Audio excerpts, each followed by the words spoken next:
Space हाँ। काफी है। आप जैसे मैं भी बैठता हूँ, पीछे बैठ के गया हूँ, तो कहीं पे भी ऐसा नहीं लगा कि यार मेरी लेग्स जो है टाइट हैं, लेकिन वो स्टेबल है गाड़ी। ऐसा नहीं है कि भी आपको लगेगा कहीं पे हैंडल या अभी तक मैंने प्रॉब्लम नहीं आई, पर हाँ हाइट एडजस्टेबल सीट होंगी ड्राइवर तो ज्यादा बेटर। हेलो फ्रेंड्स, मैं गिरीश खन्ना आज आपके लिए लेके आए विक्टोरियस का ओनरशिप रिव्यू।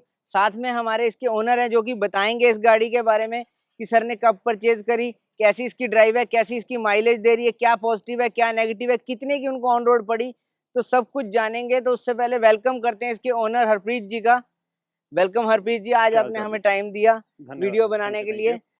तो सबसे पहले हम जो मेन क्वेश्चन है उस पे आते हैं कि जी। इस गाड़ी को परचेज करने से पहले मार्केट में आपने क्रेटा, सेल्टोस, सोनेट, वेन्यू जैसी गाड़ियां इसी सेगमेंट इसी प्राइस ब्रैकेट में देखी थी, पर विक्टोरियस को क्यों चुना? सबसे पहले तो इसका रीज़न वही सेफ्टी रेट हमारी। जो पहले जो गाड़ियाँ जैसे हम ड्राइव कर रहे थे, तो सेफ्टी रेटिंग का काफ़ी इशू था कि भी थोड़ी-सी लगती थी, खुल जाती हैं। आपको जान मेरी पहली गाड़ी में भी ऐसा ही हुआ। थोड़ी-सी लगी, वो पूरा का पूरा अंदर तक एयरबैग खुल गए। अच्छा। ठीक है? तो अब सेफ्टी हमारा प्रायोरिटी है, तो प्रायोरिटी इसमें क्या है कि ग्लोबल एनकैप 5 स्टार रेटेड है। तो भारत इसलिए एनकैप भी 5 स्टार 5 है। स्टार है। ठीक है? तो इसलिए मेरी फर्स्ट प्रायोरिटी सेफ्टी के कारण ये गाड़ी आई। ठीक है? और सेकंडली क्या है कि नई है मार्केट में, तो कुछ टाइम तो वो रहेगा ही कि भी नई-नई है, अभी इक्का-दुक्का देखने को मिल रही है। तो वो थोड़ा-सा मेरे को ऐसे होता है कि भी नई चीज़ पे इन्वेस्ट करना ज़्यादा बेहतर है। हाइप भी रहती है मार्केट में, हाइप लोग रहती है। रुक रुक के पूछते हाँ, भी होंगे जैसे हमने देखते हैं पूछा। जब जब से मैंने ली है, मेरे को लगता है ना डेली कोई ना कोई 1-2 बंदे मतलब कि देख के जाते हैं, पूछ के जाते हैं, अच्छा यार ये कौन-सी है, अच्छी लग रही है, जो भी है। अब हर कोई देखता है मतलब गाड़ी। देखता है हर कोई गाड़ी। जी। तो आप हमें ये बताइए कि जब आपने ये गाड़ी परचेज करी अक्टूबर में, आपने जैसे खरीदी, उस टाइम पे मार्केट में सबसे ज्यादा जो गाड़ी बिकी है वो टाटा की नेक्सॉन आई है सेल्स चार्ट में। जी। तो नेक्सॉन को रिजेक्ट करने का क्यों, एक कारण बताओ, क्योंकि नेक्सॉन जब ज्यादा बिकी है सबसे, तो हम ये देखना चाहेंगे। नेक्सॉन में एक तो ये है कि वो इससे लोअर सेगमेंट में आ जाती है गाड़ी। जैसे ये कॉम्पैक्ट एसयूवी जो वो साइज अंडर 4 mm, जो 4000 mm क्या होती है वो, उसमें आ जाती है नेक्सॉन। अच्छा। और सेकंडली क्या है कि मेरे को कहीं-कहीं रिव्यूज़ ये मिले कि नेक्सॉन में क्या है कि 3 सिलेंडर एसी है, 3 सिलेंडर इंजन इंजन है। है। तो उसकी वजह से क्या है कि भी कुछ टाइम बाद 5 साल 6 साल बाद उसमें इंजन की नॉइस वगैरह नॉइज आ आ जाती है। जाती है। तो ये 4 सिलेंडर है, काफ़ी रिफाइंड है इंजन, आप जान ही रहे हैं। तो बाकी ट्राइड एंड टेस्टेड है, तो इसमें कोई दिक्कत तो आने की कोई है नहीं। प्राइस सर हमें आप बताइए कि आपको ये गाड़ी कितने की पड़ी? ये मेरे को सर ऑन रोड जो इसका पड़ा, मेरे को 12-10 के अराउंड पड़ी है ये। ठीक है? और इसका एक शोरूम जो 10.5 के अराउंड है इसका, 10.5 लाख। 10.5 लाख इसका शोरूम प्राइस है, और ये लगभग 22 लाख तक की जाती है टॉप एंड, अगर आप स्ट्रॉन्ग हाइब्रिड में जाओ। और ये जो इसका सबसे बेस्ट वेरिएंट है, एलएक्सआई पेट्रोल में है। एक एलएक्सआई सीएनजी आता है, एलएक्सआई पेट्रोल आता है, दो आते हैं वेरिएंट जो बेस होते हैं बिल्कुल। अब आप हमें ये बताइए सर, एलएक्सआई क्यों चुना आपने? एलएक्सआई में एक्चुअली जो मस्ट हैव फीचर्स हैं जो हमारे, वो हैं इसमें। सभी हैं इसमें। ठीक है? जैसे टच स्क्रीन हो गई, इंफोटेनमेंट सिस्टम हमारा है, ऑटोमेटिक एसी है। ठीक है? तो बेसिक फीचर जो मस्ट हैव होते हैं हमारे, वो सारे हैं इसमें। सारे हैं इसमें। जी। और साथ में वैल्यू फॉर मनी भी सबसे ज्यादा यही वेरिएंट जी, है। वैल्यू फॉर मनी है, बिल्कुल हाँ, सर। अगर हम बात करें वैल्यू फॉर मनी की, तो सर जैसे कंपनी इसकी 21.18 माइलेज क्लेम करती है एलएक्सआई में पेट्रोल में, तो आपको क्या माइलेज मिली है इसकी? अभी जैसे मेरा जो चलाने का अब तक है 1000 से समथिंग 1200 किलोमीटर चल चुकी है मेरी। तो उसमें मेरा ये रिव्यू रहा है कि जब हाईवे पे चलाते हैं तो 20-21 के अराउंड देती है माइलेज, और जब सिटी और हाईवे मिक्स होता है तो 17-18 माइलेज दे रही है ये गाड़ी। 18 माइलेज दे रही है। ये दे रही है। स्मार्ट हाइब्रिड के साथ आती है ये गाड़ी। जी। जैसे कि आपको पता है इसके अंदर और भी इसके वेरिएंट्स आते हैं, हाइब्रिड भी आता है और भी आते हैं, पर ये स्मार्ट हाइब्रिड के साथ आती है, इसलिए इतनी अच्छी माइलेज दे रही है। जी। हाईवे पे तो ये लगातार हम एक्सपेक्ट करें 21-22 देगी दे आपको रही है, माइलेज। बिल्कुल सर, बिल्कुल। 21 अगर की माइलेज मैं 2 बार हाईवे पे लेके गया हूँ, तो 20-21 की आराम से देती है माइलेज। माइलेज। जी। अगर हम इसकी इंजन की बात करें तो जो ये K15 इंजन है, 103 पीएस की पावर देता है, साथ में 140 न्यूटन मीटर का टॉर्क देता है। उसके अलावा अगर हम हाइब्रिड की तरफ जाएं तो जो हाइब्रिड वाला इंजन है वो 3 सिलेंडर वाला इंजन आपको 92 पीएस की पावर देता है, और साथ में लगभग 122 एनएम का टॉर्क देता है। ये जो है एलएक्सआई जो आती है पेट्रोल, इसके अलावा इसके अंदर आप सीएनजी पे जा सकते हो। उसके अलावा आपके पास इसी इंजन के साथ K15B इंजन के साथ आप 6 स्पीड ऑटोमेटिक ट्रांसमिशन भी ले सकते हो, या फिर जो कि टॉर्क कन्वर्टर है, या फिर एक टॉप एंड और इसमें जाएगा जो ऑल ग्रिप यानी कि ऑल व्हील ड्राइव वाला आएगा। और स्ट्रॉन्ग हाइब्रिड तो आपको पता ही है, जो ग्रैंड विटारा और हाई राइडर में आई है उसके साथ ही आता है, जो कि 22 लाख के आसपास पड़ता है वेरिएंट। यानी कि मारुति ने एक ऐसा पैकेज बनाया है जो 10.5 लाख से लेके 22 लाख तक के सारे कस्टमर्स को केटर कर रहा है। अगर आप ड्यूल टोन वाले कलर ऑप्शंस देखो और जाके वेबसाइट पे चेक करो तो लगभग 36 इसके अंदर वेरिएंट्स आते हैं। प्राइसिंग के हिसाब से मैं चेक कर रहा था। तो अगर हम आ जाओ टायर्स की बात करें तो टायर्स इसके आप देख सकते हो 215 60 R17 के ये टायर्स हैं। सीएट के टायर कंपनी ने दिए हैं। इसके अंदर यहाँ इंडिकेटर इस जगह की जगह यहाँ पे आ गया, फेंडर पे नहीं है, पर ये अभी भी फोल्डेबल मैन्युअली है, जो कि एक कमी रहेगी। उसके अलावा ब्लैक हैंडल्स रहेंगे आपके, और साइड से अगर आप इसकी लुक देखिए तो काफी मैसिव लुक देती है ये गाड़ी।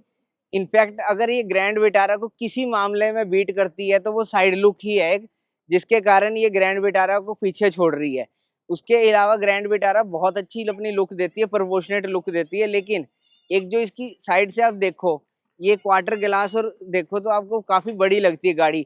अगर हम फीचर्स की बात करें अंदर, तो जो इसके अंदर LXi मॉडल में फीचर्स आ रहे हैं, कुछ ऐसे फीचर्स मैं आपको दिखाता हूँ जो क्रेटा के बेस में भी नहीं आते।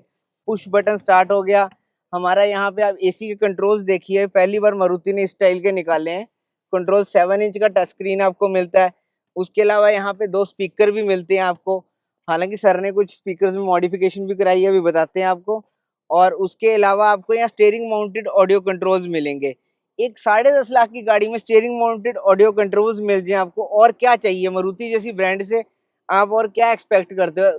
Wireless Android auto, Apple CarPlay सारे मिलते हैं, और साथ में जो स्टीयरिंग इसका जो नया स्टाइल का आया है वो काफी अच्छा लगता है और काफी ग्रिप भी हैंडी है। तो सर हमें आप ये बताइए कि आपको कितने दिन की वेटिंग करनी पड़ी थी इस गाड़ी को लेके बुकिंग के टाइम से।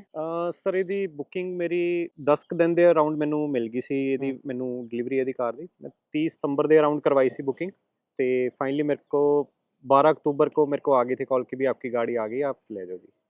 और सर आपने ये सरहंद से इसीलिए ली थी, चंडीगढ़ से नहीं सर ने ली, स्पेशली सरहंद से ली क्योंकि वहां से सर को जल्दी मिल रही थी गाड़ी। वेटिंग पीरियड के चलते वहां से। हाँ, और उसके अलावा सर एक सबसे बड़ा सवाल कि मार्केट में जब भी कोई बंदा नई गाड़ी खरीदने जाता है तो एक्सेसरीज को लेके डीलरशिप वाले बहुत प्रेशराइज करते हैं। आपको कुछ किया गया? होता है, हर जगह पे ये रहता ही है। लेकिन मेरे केस में क्या हुआ कि थोड़ा सा क्या भी इंश्योरेंस के चलते वो मैंने उनको वो कर लिया, अभी कॉम्प्रोमाइजेशन हो गई हम दोनों में। उनका इंश्योरेंस मेरे को पड़ रहा था महंगा, तो एट द एंड क्या किया कि भी मैं कहा जी मेरे को या तो उधर कम करो या मेरे को एक्सेसरीज में करवाओ या कहीं पे भी मेरे को नेगोशिएट करो जी। तो आखिर में मेरा क्या हुआ कि जी इंश्योरेंस में भी मैंने कम करवा लिए। ठीक है, जैसे मेरे को कोटेशन में कोट किया गया था 70,000 के अराउंड, तो एट द एंड मेरे को जो पड़ा इंश्योरेंस वो 36,000 लगभग पड़ा। ठीक है, तो अब 36 मैंने तो और एक्सपेक्ट करा, मैं कहा 30,000 के 32,000 के अराउंड मेरे को दो, लेकिन नहीं कर पाए वो, क्योंकि वो भी अपने बाउंड थे कि भी नहीं कर पा रहे थे। तो एट द एंड की भी 15,000 की जो एक्सेसरीज मेरे को कह रहे थे कि मैंडेटरी है, वो उन्होंने बाद में मेरे पे छोड़ दी कि आप जो जी आपको जो अच्छा लगे वो आप डलवा लो। तो क्या क्या डलवाया? तो मैंने फिर वो सिर्फ जो मैट्स हैं वो लिए और मड गार्ड्स। रेन वाइजर नहीं डलवाए? रेन वाइजर अभी उनके पास अवेलेबल नहीं थे, तो जैसे आ जाएंगे उसके बाद मैं देखता हूँ। सीट कवर्स भी इसमें जैसे कि 6 एयर बैग हैं जी, तो आपको दूसरे वाले डलवाने पड़ेंगे जो कट वाले होंगे। कट वाले हैं, तो वहीं से डलवाओगे या बाहर से? वो अभी मैं देख रहा हूँ, क्योंकि मैं सारी एक्सेसरीज का वेट कर रहा हूँ, क्योंकि अभी मार्केट में अवेलेबल नहीं है इसकी एक्सेसरीज। तो जैसे इसके टेल लैंप भी जो कनेक्टेड वाले हैं सर वो लगवाना चाहते हैं, पर अभी अवेलेबल नहीं है जी। तो अब जैसे सर एक पॉइंट पे हम और आते हैं, सर के पास इससे पहले ऑरा सीएनजी थी। अब आप देखो सीएनजी कार थी सर के पास इससे पहले, और सीएनजी की जो गाड़ी है वो कितनी आपको अफोर्डेबल पड़ती है आपको पता ही है। और साथ ही साथ विक्टोरियस जो गाड़ी है सबसे ज्यादा सीएनजी के कारण बिकी है। अगर इसकी 70% सेल्स का जो है सीएनजी का कंट्रीब्यूशन रहा है, तो आपने इसमें क्यों नहीं सीएनजी ली? क्योंकि इसकी जो टेक्नोलॉजी है सीएनजी एससीएनजी वो पहली बार आई है जिसमें अंडर बॉडी टैंक आता है। बिल्कुल सर, ये सर बहुत ही ना सी क्वेश्चन ਜਿਹੜਾ ਪੁੱਛਿਆ ਉਹ ਇੱਕ ਹੋਰ ਤਰੀਕੇ ਦਾ ਆ ਗਿਆ ਕਿ ਇਹਦੇ ਵਿੱਚ ਦੋ ਰੀਜ਼ਨ ਸੀ ਮੇਰੇ।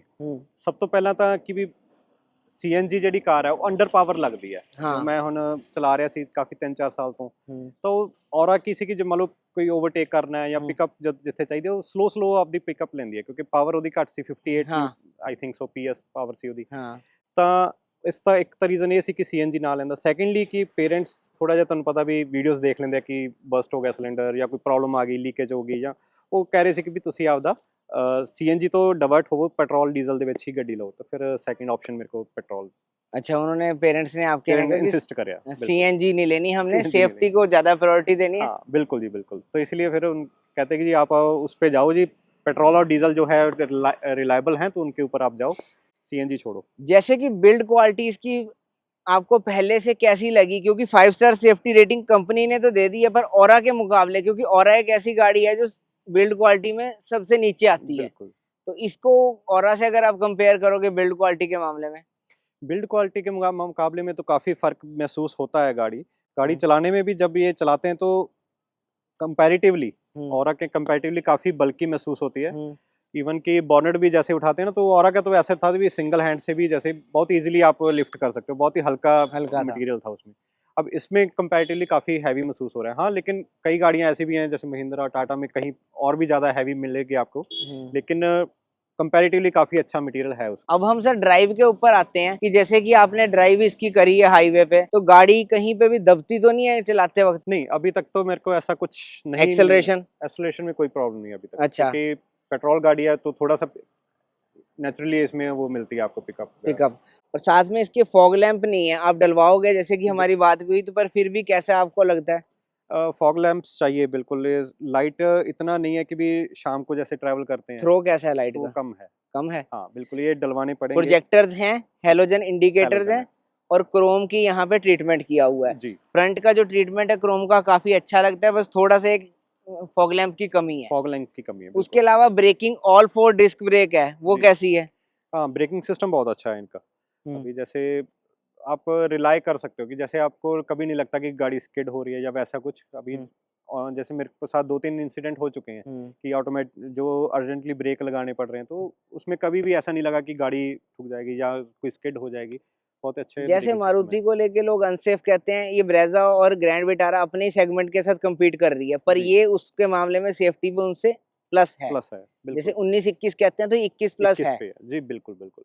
अभी जो ग्रैंड विटारा जैसे आप बात कर रहे हैं ना, तो हम्म, वो क्या है कि सेफ्टी रेटिंग में के मामले में टेस्टेड नहीं है, हम्म, जहाँ तक मेरे को ध्यान में है। हम्म। तो वो सिर्फ़ है कि ये हमारा जी ये जो इसका जो है स्ट्रक्चर है, वो ऐसा है कि जी 4 स्टार, 5 स्टार ले सकता है, ले लेकिन सकते हैं, टेस्टेड नहीं है वो। तो ये ये टेस्टेड है। टेस्टेड है। दोनों तरफ से टेस्टेड है, जी, ग्लोबल एनकैप ग्लोबली भी और और भारत भारत में। एनकैप भी। जी, बिल्कुल। दोनों तरफ से ये अच्छे से टेस्टेड है। जी। उसके अलावा आप हमें ये बताइए कि हाईवे पे जब आपने इसको चलाया गाड़ी को, हुँ। तो कितनी हाई स्पीड तक लेके गए और कैसी रही है ड्राइव? अभी तक तो ज़्यादा मैंने नहीं भगाया गाड़ी को, हम्म, तो मैंने मैक्सिमम अभी 120 तक हाईवे पे चलाई है, हम्म। इससे ज़्यादा नहीं।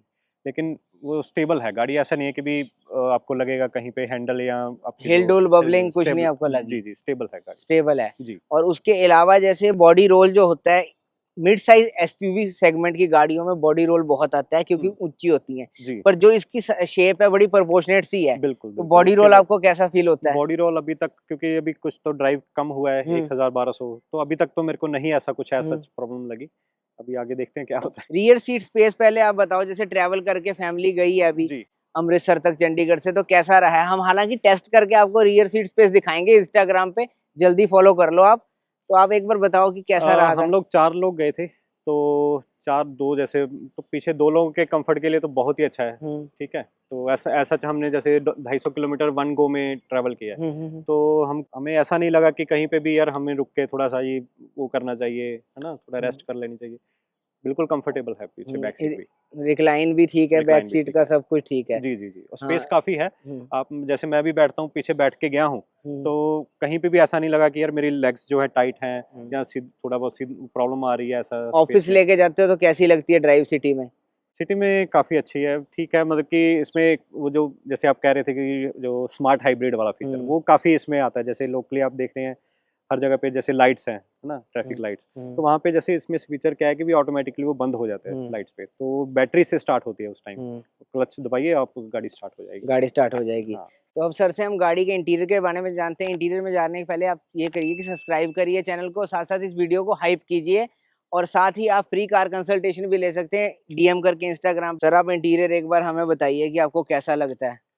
इंटीरियर में सर मेरे जो मैं ग्रैंड विटारा भी देखी सी, हुँ, ठीक है? ग्रैंड ਵਿਟਾਰਾ ਵਿੱਚ ਮੈਨੂੰ ਨਾ ਥੋੜਾ ਇੰਟੀਰੀਅਰ ਥੋੜਾ ਡਲ ਲੱਗਿਆ, ਕਿਉਂਕਿ ਉਹਦੇ हुँ। ਵਿੱਚ ਇਸ ਦੀ ਜਗ੍ਹਾ ਤੇ ਬਰਾਊਨ ਜਿਹੜਾ ਹੈਗਾ ਉਹ ਕੰਬੀਨੇਸ਼ਨ इंटीरियर ਹੈ, था। हुँ, तो ਮੈਨੂੰ ਥੋੜਾ ਡਲ ਲੱਗਿਆ, ਤੇ ਇਹਦੇ ਵਿੱਚ ਇੰਟੀਰੀਅਰ ਦਾ ਮੈਨੂੰ ਕੰਬੀਨੇਸ਼ਨ ਕਾਫੀ ਅੱਛਾ ਲੱਗਿਆ। हुँ, ਤੇ ਸੈਕੰਡਲੀ ਮਸਟ ਹੈਵ ਫੀਚਰਸ ਹੈਗੇ ਹੀ ਹੈ, ਤਾਂ ਇੱਕ ਜਿਹੜਾ ਫੀਚਰ ਜੇ ਆਪਾਂ ਫਿਰ ਵੀ ਮੰਨ ਲੈ ਕੇ ਚੱਲੀਏ ਤਾਂ ਕਰੂਜ਼ ਕੰਟਰੋਲ ਜੇ ਹੁੰਦਾ ਤਾਂ ਉਹ ਜ਼ਿਆਦਾ ਬੈਟਰ पॉजिटिव नेगेटिव ਪੋਜ਼ਿਟਿਵ ਬਹੁਤ ਅੱਛਾ ਹੈ ਜੀ ਇੰਟੀਰੀਅਰ ਤੇ नेगेटिव ਨੈਗੇਟਿਵ ਬਸ ਕਰੂਜ਼ ਕੰਟਰੋਲ ਜਿਵੇਂ ਮੈਂ ਤੁਹਾਨੂੰ ਗੱਲ ਕਰੀ ਹੈ ਇੱਕ ਸੈਕਿੰਡਲੀ ਇੱਕ ਚੀਜ਼ ਹੋਰ ਹਜੇ ਤੱਕ ਮੈਨੂੰ ਪ੍ਰੋਬਲਮ ਨਹੀਂ ਆਈ ਪਰ ਹਾਂ ਹਾਈਟ ਐਡਜਸਟੇਬਲ ਸੀਟ ਹੁੰਦੀ ਡਰਾਈਵਰ ਤਾਂ ਉਹ ਜ਼ਿਆਦਾ ਬੈਟਰ ਸੀ हाइट एडजस्टेबल जिनकी हाइट कम है उनके लिए तो उनके फिर लिए आपकी प्रॉब्लम तो काफी अच्छी हाँ हाइट है, अभी इसलिए तक मेरे को आपको इशू प्रॉब्लम नहीं नहीं आई। है हाँ बिल्कुल बाकी आर्मरेस्ट भी है आपके पास। भी है तो आपने इसके अंदर मतलब JBL के नए स्पीकर लगवाए हैं, तो फ्रंट वाले आप बता रहे थे कि बैक पे आपने करवा लिए हैं स्पीकर और फ्रंट में नए डलवाए हैं, तो जी। कैसा अब रहा है ऑडियो का आउटपुट? अभी तो बहुत अच्छा है पहले से मुका पहले तो इसका क्योंकि फ्रंट में ही थे स्पीकर और नॉर्मल थे तो इतनी वो बेस वगैरह नहीं फील होती अब काफी अच्छा है काफी अच्छा है। ट्राई करते हैं और एसी कैसा रहता है इसका? एसी अच्छा है सर ऑटोमेटिक एसी है और काफी अच्छी कूलिंग करता है कूलिंग करता है जी सस्पेंशन के मामले में तो गाड़ी आपने बताई अच्छी है, अच्छी है जम के चलती है। बिल्कुल सर तो जैसे कि हम आपको इसका बूट स्पेस दिखाएं तो ये 439 लीटर का बूट स्पेस है और ये गाड़ी जो है बिना किसी स्पेयर व्हील के आ रही है। आपको यहाँ पंचर रिपेयर की किट मिलेगी कॉन्टिनेंटल की, जिसके अंदर आपको साथ में सोल्यूशन मिलेगा जिससे कि आप अपना टायर पंचर रिपेयर कर सकते हो। हालांकि जो इंडिया की रोड कंडीशंस है उस पर ये थोड़ा ट्रिकी रहता है, क्योंकि आप कभी ऐसी जगह पे हो जहाँ पे आपको कोई दूर दूर तक ना मिले टायर रिपेयर करने वाला। कंपनी 50-60 किलोमीटर क्लेम करती है ये किट के साथ, पर थोड़ा सा एक ट्रिकी रहता है। और इसके अंदर अगर सीएनजी वाला वेरिएंट लो तो अंडर बॉडी सीएनजी आ जाता है, उसमें भी लगभग 300 लीटर का बूट स्पेस मिलता है, पर इसके अंदर 439 लीटर का है। तो आपको कुछ लगता है इसमें स्पेयर व्हील एक मिसिंग? स्पेयर व्हील बिल्कुल मिसिंग है क्योंकि अभी आपने जैसे बताया तो कंडीशन ऐसी है कि भी कहीं पे टायर बस्ट हो गया या वैसे कोई प्रॉब्लम आ गई तो एक स्पेयर व्हील होना ही चाहिए। तो अब सर हम वीडियो को एंड करने से पहले धन्यवाद करेंगे आपका कि आज हमें आपने वीडियो बनाने का टाइम दिया।